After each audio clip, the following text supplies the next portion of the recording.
इस पार्ट को मैं पूरी वीडियो एडिट होने के बाद रिकॉर्ड कर रहा हूँ, क्योंकि वीडियो स्टार्ट करने से पहले मुझे तुम्हें कुछ इंपॉर्टेंट बात बतानी है। अगर तुमने मेरी इस वीडियो को देखा होगा तो तुम्हें पता होगा कि ये वीडियो इतनी ज्यादा लेट क्यों आ रही है। अगर नहीं देखा है तो पहले जाकर उसे देख लो। अब वैसे तो मेरा कोई प्लान नहीं था कि मैं इस सीरीज को कंटिन्यू करूं, लेकिन तुम लोगों के इतना ज्यादा कहने पर मुझे ये वीडियो लानी पड़ी, क्योंकि इस वीडियो को डालकर मैं एक तरीके से अपने पैर पर खुद ही कुल्हाड़ी मारने वाला काम कर रहा हूँ। लेकिन बस तुम लोगों के इतना ज्यादा कहने पर मुझे इस सीरीज का पार्ट 6 लाना पड़ा। खैर देखते हैं, मैंने कोशिश तो पूरी करी है कि ये वीडियो पहले की तरह डिलीट ना हो जाए। बाकी चलो अब यहाँ से वीडियो को स्टार्ट करते हैं। तो इस वीडियो में आज हम देखने वाले हैं डेकू वर्सेस ऑल फॉर वन की लास्ट फाइट, जिसमें हमें पता चलेगा कि डेकू ऑल फॉर वन को किस तरह हराएगा। तो वीडियो को स्टार्ट करने से पहले मैं उन्हें बता दूं, जो भी इस वीडियो पर नए हैं तो ये इस सीरीज का पार्ट 5 है। इससे पहले के 4 पार्ट्स का लिंक तुम्हें डिस्क्रिप्शन में मिल जाएगा, या फिर तुम डायरेक्ट चैनल पर विजिट करके देख सकते हो। एंड साथ ही चैनल को सब्सक्राइब भी कर लेना।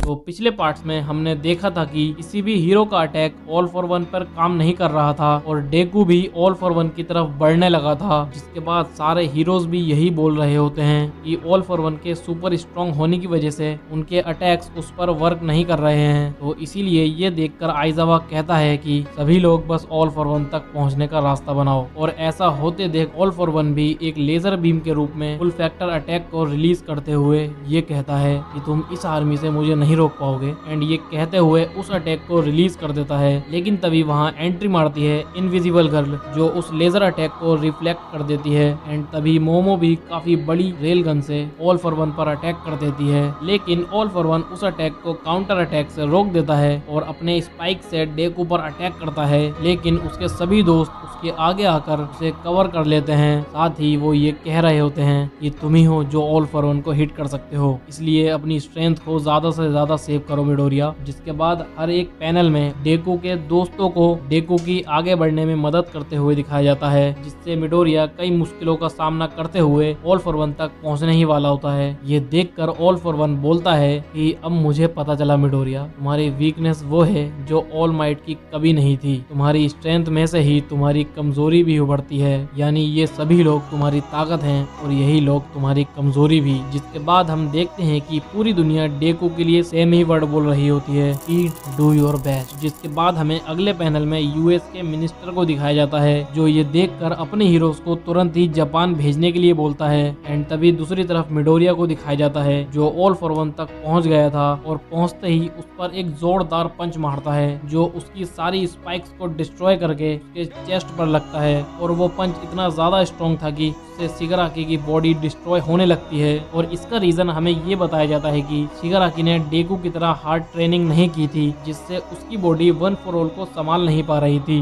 जिससे धीरे धीरे करके शिगाराकी की बॉडी वेनिश होने लगी थी। और ये देखकर सभी को यही लग रहा था कि शायद अब ऑल फॉर वन का यही अंत है और वो खत्म होने वाला है। लेकिन तभी ऑल फॉर वन बोलता है कि अभी नहीं, भी कुछ खत्म नहीं हुआ है। कोई भी मुझे मेरे सपनों को पूरा करने से नहीं रोक सकता, यहाँ तक कि कोई मुझे हाथ तक नहीं लगा सकता, क्योंकि यहाँ बस एक ही डीमन किंग है और वो मैं हूँ। जिसके बाद हम देखते हैं कि ऑल फॉर वन प्लान बना रहा होता है कि मिडोरिया अब क्वर्कलेस हो चुका है, तो अब वो उसे अपने विसल की तरह यूज करेगा। तो इसीलिए अब वो वन फॉर ऑल को वापस डेकू के अंदर ट्रांसफर करने की सोच रहा था। लेकिन इतने में ही डेकू वन फॉर ऑल को एक पंच मारने ही वाला होता है, बट वहाँ उसके सामने कुरुगिरी आकर अपना पोर्टल खोल देता है और ऑल फॉर वन से बोलता है कि वो शिगाराकी को छोड़कर उसे दे दे, क्योंकि उसके फ्रेंड्स उसका वेट कर रहे हैं। देन तभी वहाँ एंट्री होती है अपने डायनामाइट बाकुगो की, जो आते ही डेकू से बोलता है कि देख मैंने तुझे सरपास कर दिया है इजुकू। देन तभी डेकू ऑल फॉर वन से बोलता है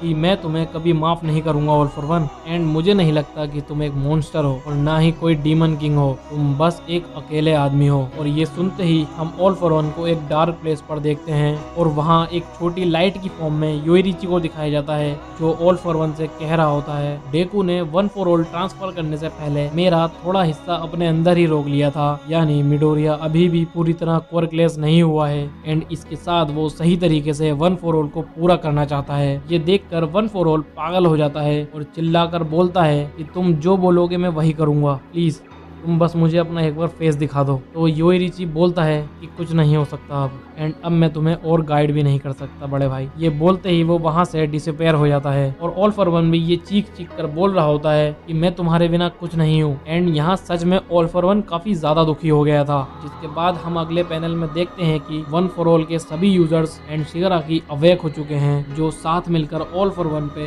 अंदर से और बाहर से एक पावरफुल अटैक करते हैं, जिसकी वजह से ऑल फॉर वन फाइनली खत्म हो जाता है। जिसके बाद हम डेकू और शिगाराकी के बीच लास्ट बार कुछ बातचीत होते हुए देखते हैं, जिसमें शिगाराकी बोलता है जैसा कि तुमने बोला था कि मैं एक रोता हुआ बच्चा हूँ और शायद इसीलिए मैं तुम्हारे हाथों को क्रश नहीं कर पाया। तो डेकू उससे कहता है कि मैं बस तुमसे इसीलिए लड़ा क्योंकि तुमने जो किया मैं उसे माफ नहीं कर सकता, और मैं तुम्हें इसलिए रोक पाया क्योंकि तुम रुकना चाहते थे। ये सुनकर शिगाराकी हल्के से हंसता है और बोलता है इजुको, अगर स्पिनर जिंदा हुआ तो उससे कहना कि मैं लास्ट मोमेंट तक सब कुछ डिस्ट्रॉय करने के लिए लड़ता रहा। जिस पर डेकू बोलता है जो तुमने करा भी। एंड यहाँ शिगाराकी भी वैनिश हो जाता है। जिसके बाद हमें बताया जाता है कि फाइनली वॉर अब खत्म हो चुकी है और अब सब लोग सब कुछ पहले जैसा करने में लगे हैं। एंड अलग अलग देश के हीरोज भी जापान कंट्री को दोबारा बिल्ड करने में मदद करने के लिए आ रहे हैं। तभी हमें बाकुगो को दिखाया जाता है, जहाँ डॉक्टर उसके पेरेंट्स को बता रहा होता है कि हमने सर्जरी की हेल्प से इसको ठीक तो कर दिया है, लेकिन ये ठीक से अपने हाथों को यूज नहीं कर पाएगा। ये सुनकर बाकुगो बोलता है कि वो अपनी क्वर्क अपने हाथ के पाम से यूज करता है। तो अगर ऐसा है तो इसका मतलब मैं अपनी क्वर्क को कभी ठीक से यूज नहीं कर पाऊंगा, लेकिन मैं फिर भी पूरी कोशिश करूंगा और काफी हार्ड ट्रेनिंग भी, और इस हाथ को दोबारा ठीक कर लूंगा। जिसके बाद हम मिडोरिया और ऑल माइट को देखते हैं, जो हॉस्पिटल में एडमिट थे और ऐसे ही अपनी अपनी कंडीशन के बारे में बातें कर रहे होते हैं। एंड तभी डेकू बोलता है कि वो इन दी एंड शिगाराकी को नहीं बचा पाया, लेकिन मेरा हाथ उसको टच होते ही उसकी सारी हेट रेट खत्म हो गई थी। ये सुनकर ऑल माइट कहता है कि लास्ट मोमेंट पर उसका फेस कैसा था मिडोरिया। तो डेकू उन्हें बताता है कि शिगाराकी ने उससे लास्ट मोमेंट पर कुछ कहा था, और वो ये था कि अब आगे इस चीज पर डिपेंड करेगा कि तुम इस विल को कैसे यूज करोगे, तो इसीलिए तुम्हें अपना बेस्ट देना होगा डेकू। तो ये सुनकर ऑल माइट कहता है कि अगर उस बच्चे का रोना बंद हो गया था तो इसका मतलब अब उस बच्चे का दिल सेफ है। और ऑल माइट ये भी कहता है कि डेकू, तुमने वन फॉर ऑल के मिशन को पास ऑन कर दिया है। तो इस पर मिडोरिया बोलता है कि लेकिन मैं अभी भी वन फॉर ऑल के कुछ एम्बर्स अपने अंदर फील कर सकता हूँ। एंड इतने में ही वहाँ बाकुगो आ जाता है और वो ये सब सुन लेता है, और वो डेकू से पूछता है कि एम्बर्स, इसका मतलब तू फिर से क्वर्कलेस होने वाला है। तो डेकू उससे बोलता है हाँ, तो क्या हुआ, वैसे भी मैं पैदा तो क्वर्कलेस ही हुआ था, एंड वैसे भी अब मैं खुश हूँ क्योंकि मैंने अपना ड्रीम भी पूरा कर लिया है। ये सब सुनकर बाकुगो इमोशनल होने लगता है और अपने पास्ट की बातों को याद करने लगता है कि कैसे वो मिडोरिया के क्वर्कलेस होने पर उसे परेशान करता था। एंड ये सोचकर बाकुगो बहुत तेज तेज रोने लगता है, और ये देखकर सभी लोग शॉक्ड हो जाते हैं। एंड बाकुगो रोते हुए बोलता है कि मैंने सोचा था कि हम दोनों हमेशा एक दूसरे से कम्पीट करेंगे। तो डेकू उससे कहता है कि मेरे अंदर अभी भी क्वर्क है, हाँ भले ही मेरी बॉडी अभी इंजर्ड है लेकिन जल्द ही ठीक हो जाएगी। जिसके बाद ऑल माइट मुस्कुराते हुए कहता है तुम दोनों ही काफी ज्यादा स्ट्रॉन्ग हो गए हो, और इसके साथ अब तुम दोनों ग्रेटेस्ट हीरो भी बन चुके हो। और ये सुनकर डेकू और बाकुगो काफी ज्यादा इमोशनल हो जाते हैं। साथ ही ऑल माइट कहता है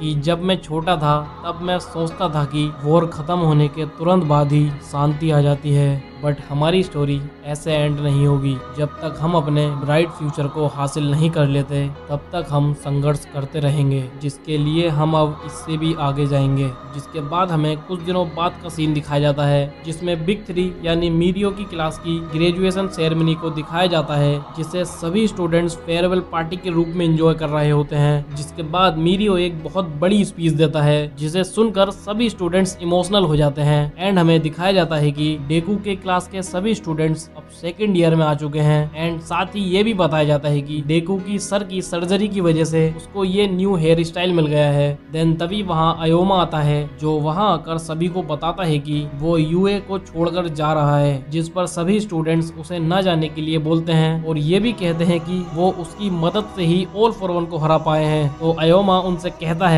मैं यूए बस इसीलिए आया था क्योंकि मुझे ऑल फॉर वन ने बोला था, तो इसीलिए मुझे कोई हक नहीं है कि मैं मैं तुम लोगों के साथ यहाँ रहूं और इस इवेंट को भी अटेंड करूं। जिसके बाद हर बार की तरह वो सभी इमोशनल हो जाते हैं, लेकिन तभी कुछ देर बाद वहाँ एंट्री होती है शिनसो की, जिसने क्लास 2A में अपना ट्रांसफर करके उसे ज्वाइन कर लिया है। जिसके बाद हमें उराराकासा को दिखाया जाता है, जो डेकू से उसके न्यू हेयर स्टाइल के बारे में ही पूछ रही होती है एंड कहती है कि आई होप ये जल्दी वापस आ जाएं, क्योंकि तुम ऐसे बिल्कुल भी अच्छे नहीं लग रहे हो। जिसके बाद हमें एक बंदे को दिखाया जाता है जो रो रहा होता है और उसकी हालत भी काफी ज्यादा खराब दिख रही होती है, और इसके अलावा इसके बारे में हमें कुछ नहीं बताया जाता है। जिसके बाद सीन इंडेवर की तरफ शिफ्ट हो जाता है, जो किसी के सामने कुर्सी पर बैठा होता है, और ये पैनल यहीं पर एंड हो जाता है। अब इसके बाद बस कुछ ही पैनल्स बाकी रह गए हैं, जिनको मैं नेक्स्ट पार्ट में पूरा कवर कर दूंगा। बाकी ये पार्ट तुम्हें कैसा लगा मुझे कमेंट्स में जरूर बताना। बाकी अगर तुम मुझसे पर्सनल कनेक्ट होना चाहते हो तो मैंने अपना इंस्टाग्राम का लिंक डिस्क्रिप्शन में दे दिया है और कमेंट में भी पिन कर दिया है, तो देख लेना।